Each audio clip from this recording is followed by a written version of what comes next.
இங்க இருந்து ஒரு பயணம் போக போறோம். போலீஸ் அதிகாரி மறைச்சு நீங்க வெள்ளக்கோட்டால வந்து ஓவர்டேக் பண்ணி நீங்க வேற இங்க ஒரு இடத்துல இருந்து தான் கொண்டு வந்திருக்கணும். தச்சையில உள்ளுக்கு வந்த நேரத்துல அண்ணாவை சந்திச்சினாங்க. ஸ்ரீலங்காவில் இருந்தே வந்து செய்யணும். ஆனா ஏதோ 6-7 மணித்தியாலம் யாழ்ப்பாணம் நோ லிமிட்ல நிக்கிறோம். இங்க இருந்து ஒரு பயணம் போக போறோம் வவுனியா நோக்கி பைக்ல. அஜன் பிளக் அண்ணாவோட நாங்க போக போறோம். அண்ணா தான் இன்றைக்கு வண்டியோட போறேன். இங்க இருந்து சரியா ஒரு 140 கிலோமீட்டர் வந்து மெப்ல காட்டினது. எங்க பயணத்தின் அனுபவத்தை வந்து உங்களோட பகிர்ந்து கொள்ள போறேன். வணக்கம், நான் உங்கள் யோகி. நம்ம சேனலுக்கு யாராவது முதல் தரம் வந்தா மறக்காம சப்ஸ்கிரைப் பண்ணி வச்சிருக்கோம். போற வழியில ஏதாவது வந்து எங்களுக்கு நடக்கிற பிரச்சனைகள், போற வழியில வேற இடங்களையும் அப்படியே உங்களுக்கு நான் காட்டுறேன். ஆரம்பமே சிக்னல் லைட்டுங்களை தடுத்து நிறுத்திட்டு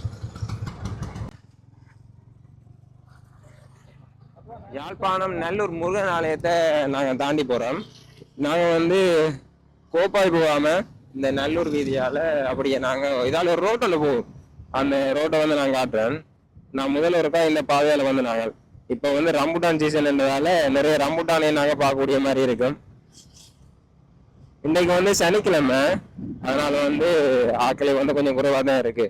அந்த இடத்துல ரம்புட்டான் விற்கிறான்னே கண்டாங்க. அதே மாதிரி இதுல பாருங்க, குவிச்சு வச்சிருக்கணும். நிறைய இடத்துல ரம்புட்டான் வந்து விற்கணும். நாங்க போற வீதி வந்து செம்மணி வீதி. இந்த ரெண்டு பக்கம் வந்து பனைகள் இருக்கு. இதை வந்து நான் சமூக வலைத்தளத்துல பார்த்துருக்கேன். அப்படியே அந்த முன்னுக்கு தெரியுது வருவோம், அந்த இடம் தான் செம்மணி சுடலை. இப்போ வந்து அகழ்வு பணி வந்து நடக்குது. நிறைய மனித எலும்பு கூடுகள் வந்து எடுத்துரைக்கணும். அதுக்கு வந்து கேஸும் வந்து இப்ப நடந்துட்டு இருக்கு.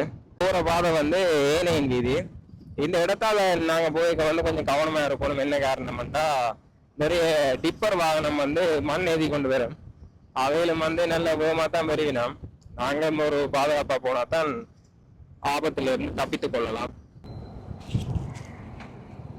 நாங்க நேரா போனா சாகோச்சேரி, இந்த பக்கத்தால போறோம் பூனகிரியால போய் நாங்க அப்படியே போய் கொள்ளலாம். இதுல ஒரு வாகனம் ஒன்று போது பாருங்க. சகோதர மொழி பேசுற மக்கள் யாழ்ப்பாணத்தை சுத்தி பார்க்க போயிடும் நிறைய பேர். இந்த இடத்தால போறதுக்கான காரணம் பெருசாண்டு டிராபிக் இருக்காது, குறைவு. ஆனா சில இடங்கள்ல வந்து வீதிகள் வந்து சேதம் அடைஞ்சிருக்கு. ஒரு நண்டு மீன் எல்லாம் வந்து ஒவ்வொரு இடத்தை வச்சு விற்பனை செய்யணும்.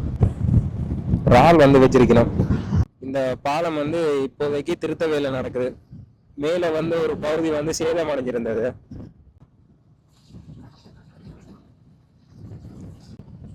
பின்னேற நேரத்துல வந்து அதுல வந்து அதிகமான ஆட்கள் வந்து இருப்பிடும். இந்த இடத்துல இந்த வீதி எல்லாம் வந்து சில இடங்கள்ல நிறைய வந்து பள்ளமாத்தான் இருக்கு. எங்களுக்கு வந்து போய்க்க வந்து தெரியாது. அந்த இடத்துல போய் தாண்டி போய்க்க தான் அந்த தெரிய வரும். சங்கப்பட்டி நகரத்துக்கு நாங்க வந்துட்டோம். இந்த ரவுண்ட போட்டாலும் நாங்க அப்படியே போனா மன்னார போகலாம். பரந்தன் 23 கிலோமீட்டர், கரக்காய் தீ வந்து 3 கிலோமீட்டர்ல இருக்கு. இந்த இடத்துல நாங்க போனா கரக்காய் தீ வந்து ஒரு ஊருக்கு நாங்க போய் கொள்ளலாம். நிறைய மாடுகள் வந்து ரோட் கிராஸ் பண்ணினோம். பாய். இந்த இடத்துல ஒரு 100க்கு மேற்பட்ட மாடுகள் வந்து இருக்கு. இந்த மாடுகள் வந்து ஒரே ஒரு ஆள் தான் உரிமையாளரா இருப்பார். இன்னைக்கு வெயில் கொஞ்சம் அதிகமா இருக்கு, வளமை மாதிரி இல்ல.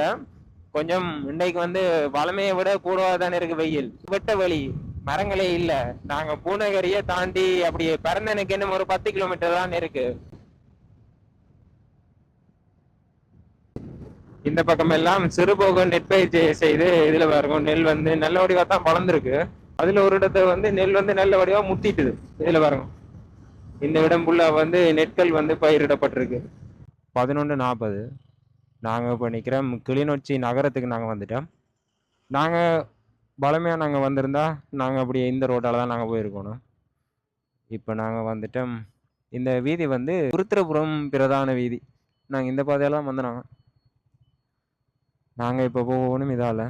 யாழ்ப்பாணத்திலேருந்து இந்த ஏனையின் வீதியால் வந்தால் ஒரு 1.5 மணித்தேலம் 1 மணித்தேலத்துக்குள்ளே நாங்கள் இந்த கிளிநொச்சி நகரத்தை நாங்கள் வந்துடுவோம்.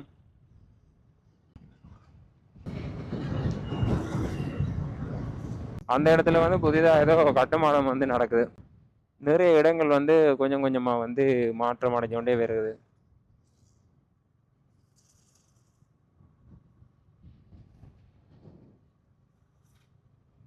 முக்கியமா இந்த கிளிநொச்சி நகரத்துல வந்து இப்படி வன்வே வீதி வந்து இருக்கும். போறதுக்கு வந்து ஒரு ரோட், வாரத்துக்கு வந்து ஒரு ரோட். இது வந்து கொழும்புல தான் வந்து இருக்கு, ஆனா வந்து கிளிநொச்சி நகரத்துல வந்து இருக்கு.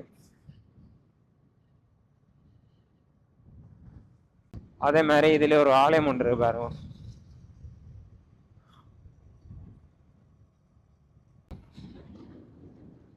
இந்த பக்கம் போனா வட்டக்கச்சிக்கு நாங்க போகலாம். 11 கிலோமீட்டர் தான். வட்டக்கச்சி வந்து ஒரு சின்ன ஒரு கிராமம் ஒன்றுதான். நான் ஒருக்கா போயில அந்த இடம் கேள்விப்பட்டிருக்கேன். அந்த இடத்த வந்து வேற ஒரு நாளைக்கு வந்து நாங்க போய் பார்த்து அதை காணொலியா நான் உங்களுக்கு பதிவிடுறேன். பனை ஓலையால செஞ்ச பொருட்கள் எல்லாம் விற்கணும். இப்போ இந்த வீதியும் வந்து கொஞ்சம் திருத்த வேலைகள் வந்து நடக்குது. அங்கால வந்து இருக்கு. அது வந்து கிளிநொச்சி பேருந்து தரிப்பிடம்.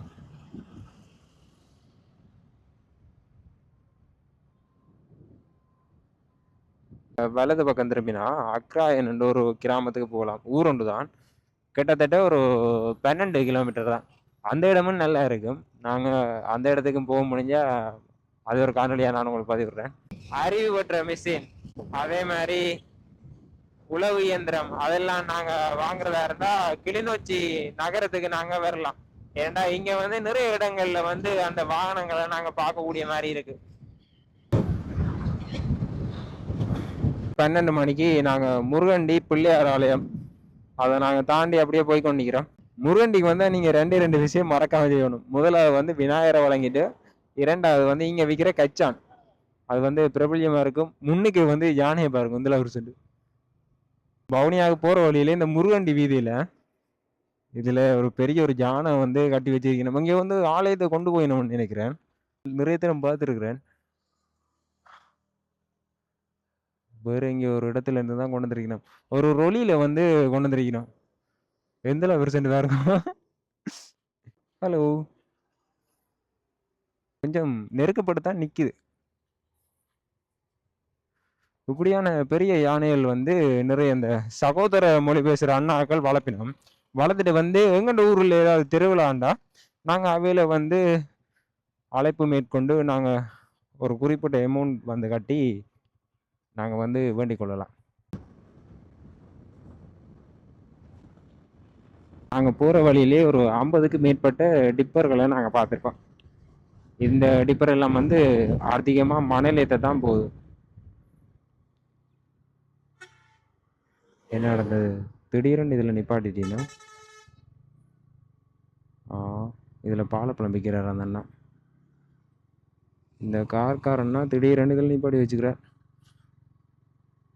அப்படி நிப்பாட்டவே கூடாது. டிப்பர் வந்து வேற விதத்துல வந்து திடீரென்று முன்னுக்காரன் போய் பிரேக் அடிச்சா டிப்பரால வந்து டக்குன்னு கண்ட்ரோல் பண்ணிக்கலாம். அது பிரேக் அடிச்சாலும் அது வந்து ஒரு குறிப்பிட்ட இடத்தை தாண்டி தான் நிற்கும். இது ஒரு பெரிய வாகனம் என்றதால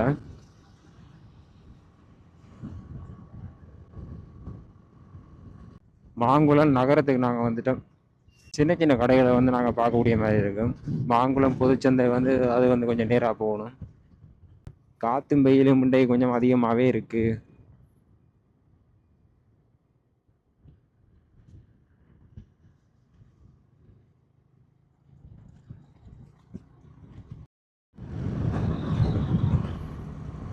நாங்கள் இந்த இடத்தால போக கொஞ்சம் கவனமாக இருக்கணும். வீதியில வந்து நிறைய மாடுகளை வந்து நாங்கள் பார்க்கக்கூடிய மாதிரி இருக்கு. இங்க எல்லாம் வந்து மாடுகளை வந்து கட்டி மேய விட மாட்டோம். அப்படியே அவிட்டு விட்டுருவினோம். அந்த மாடுகள் வந்து ஒவ்வொரு இடத்த போய் மேய்ஞ்சிட்டு அப்படியே வீட்டுக்கு வந்து வரும். மாங்குளத்தை தாண்டி அப்படியே பின்னால வந்து போலீஸ் அதிகாரி நிக்கணும். நாங்க வெற வழியில வந்து ஒரு வாகனம் ஒன்று வந்தது. அதுக்கு பின்னால்தான் வந்து கொண்டு இருந்த நாங்கள் ஓவர்டேக் வந்து பண்ணையில பக்கத்தால ஒரு இஞ்சாலை பக்கம் வந்து நாங்கள் அங்கால வந்து நேர்கோடு தான். ஓவர்டேக் வந்து பண்ணவே கூடாது. நாங்க ஓவர்டேக் பண்ணல. அதுல வந்து போலீஸ் அதிகாரி மறைச்சு நீங்க வெள்ளக்கோட்டால வந்து ஓவர்டேக் பண்ணி நீங்க அந்த கஜனன் இருந்தார். அப்ப கஜனன் நான் சொன்னார் நாங்க அதால ஓவர்டேக் பண்ணலேண்டு. அப்ப அவர் வந்து மற்றவர்கிட்ட சொல்றார் ஓவர்டேக் பண்ணலேண்டு சிங்களத்துல அவர் சொல்ல. அவரும் வந்து வீடியோல பார்ப்போம். நான் அந்த நேரம் வீடியோ எடுக்கல. அப்ப அவரும் வந்து கொஞ்ச நேரம் கதைச்சிட்டு அப்படியே விட்டுட்டார். சில நேரங்கள்ல நாங்க காணொலி எடுக்கிறது வந்து ஒரு உதவியா இருக்கும். இப்படியான சம்பவங்கள் நடக்க நாங்க காணொலியை காட்டினா எங்களுக்கு ஒரு நன்மை உண்டு. நாங்க ஓவர்டேக் பண்ணல என்று சொல்லலாம். ஓமந்தி நகரமும் கிட்டத்தட்ட ஒரு குறிப்பிட்ட ஒரு இடம் தான் இருக்கு. பெரிய கடைகள் வந்து குறைவு. இப்ப இங்க இருக்கிற மக்கள் வந்து ஏதாவது பொருள் வந்து மேலதிகமா ஏதாவது வேண்டணும்டா பக்கத்துல இருக்கிற வவுனியா நகரத்துக்கு தான் செல்வினோம். இந்த இடத்தால எல்லாம் இருக்க நீங்க கவனமா வரணும். என்னத்துக்குண்டா நிறைய இடத்துல வந்து ஸ்பீட் மீட்டரோட வந்து போலீஸ் அதிகாரிகள் நிப்பினோம்.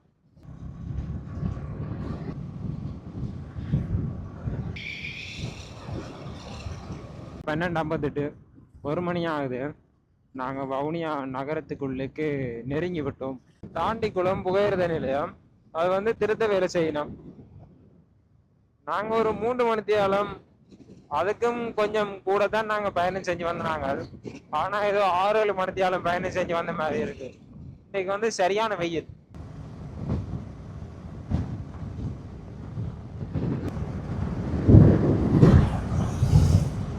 வவுனியா வந்தாச்சு. வவுனியா புதிய பேருந்து தரிப்பிடம். நாங்கள் கண்டிக்கெல்லாம் நாங்கள் பயணம் செய்ய அந்த இடத்துல அந்த பஸ் ஸ்டாண்ட் இருக்குது, அதில் வந்து அப்படி இளைப்பாறிட்டு போகிறோம். நாங்கள் இப்போ வந்து நாங்கள் அப்படியே டிரெக்டாக போய் கொண்டே இருக்கிறோம். டவுனுக்கு வந்து கொஞ்சம் க்ரௌடாக தான் இருக்குது. நாங்கள் கண்டி போகிறோம்னா இங்கே இருந்து 128 கிலோமீட்டர். வவுனியாவில் இருக்கிற வைத்தியசாலை.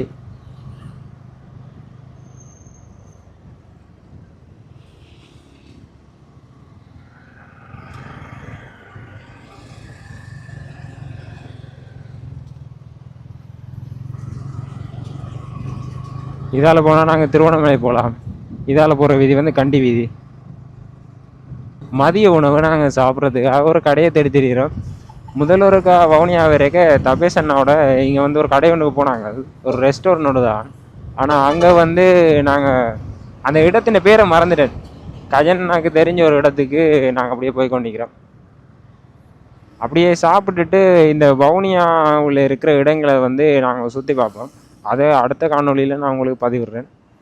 அப்பா தொடர்ச்சியாக ஒரு 3 மணித்தியாலம் அப்படியே பைக்கில் இருந்து வந்தது.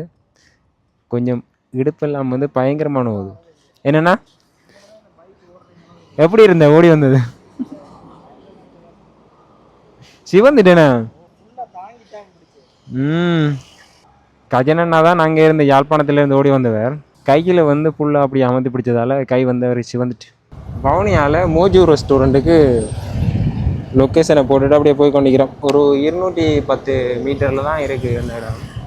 அங்கே வந்து சாப்பாடு நல்லா இருக்குமென்று கைனா சொல்லியிருக்கிறேன். அப்படியே நாங்கள் போய் சாப்பிட்டுட்டு நாங்கள் அப்படியே வேறு ஒரு இடத்துக்கு போயிடுவோம். மோஜு ரெஸ்டாரண்ட்டில் சாப்பிட வந்தாங்க. கஜனன் நாங்கள் சாப்பிட்ற நாங்கள் ஆர்டர் பண்ணினது வந்து பிரியாணி, அடுத்து வந்து நாசிக்குரான். சர்ச்சையில் உள்ளுக்கு வந்த நேரத்தில் அண்ணாவை சந்திச்சினாங்க. ஜெசிபுலக் அண்ணா. அண்ணா வணக்கம். வணக்கம். லடாக் பயணம் செஞ்சவர் பல வருஷத்துக்கு முன்னாடி. அண்ணா செஞ்ச அந்த பயணத்தின் அனுபவத்தை அண்ணாட்ட கேட்டு தெரிஞ்சு கொள்வோம். அண்ணா நீங்கள் லடாக் பயணம் செஞ்ச அந்த அனுபவத்தை. லடாக் பயணம் அந்த டைமில் வந்து சோஷியல் மீடியா ஒரு அப்டேட் இல்லாத காலம். இப்போ நிறைய பேர் அந்த பேக்கேஜ் வந்து செய்யணும். லடாக் போகிறது ஸ்ரீலங்காவில் இருந்தே வந்து செய்யணும். நான் 2021ஆம் ஆண்டு போயிருந்தேன். அதுக்கு பிறகு வந்து லாவோஸ், கம்போடியா போயிருந்தேன். அதுக்கப்புறம் கடைசியாக 2023-24 ஆண்டு தெரியல பாகிஸ்தான் போயிருந்தேன். ஸோ எல்லா இடத்துலையுமே வந்து பைக் ஓடினாங்க. ஒரு அனுபவம். ப்ரோவும் வந்து அந்த ஒரு இதை வந்து பைக் ரைட் வந்து செய்கிறார். உண்மையிலுமே வந்து வாழ்த்துக்கள். நிறைய அனுபவங்கள் உங்களுக்கு இன்னும் பெறும். ஏன்னா கட்டாயம் சந்திச்சது சந்தோஷம் ப்ரோ. ஜோகி ப்ரோ நான் இதுக்கு மேலே சந்திச்சிருக்கோம் 2-3 தடவை. நான் பட்ட போட்டியில் பார்த்துருக்குறோம். சந்தோஷம். நீங்கள் உங்களோட ட்ரோன் வீடியோக்கள் எல்லாம் நல்லா இருக்குது. அதுவும் குறிப்பாக வந்து வேலணை பகுதியில் ஒரு வீடியோ எடுத்திருந்தீங்க. அது எனக்கு நல்ல இடம் பிடிச்சிருந்தது. நல்லா இருந்தது. லொக்கேஷன் நல்லா இருந்தது. வவுனியாவில் மொஜு ரெஸ்டாரண்ட். அங்கே சீ ஃபுட் பிரியாணி சாப்பிட்னாங்க. மொத்தமாக பில் வந்தது 2760.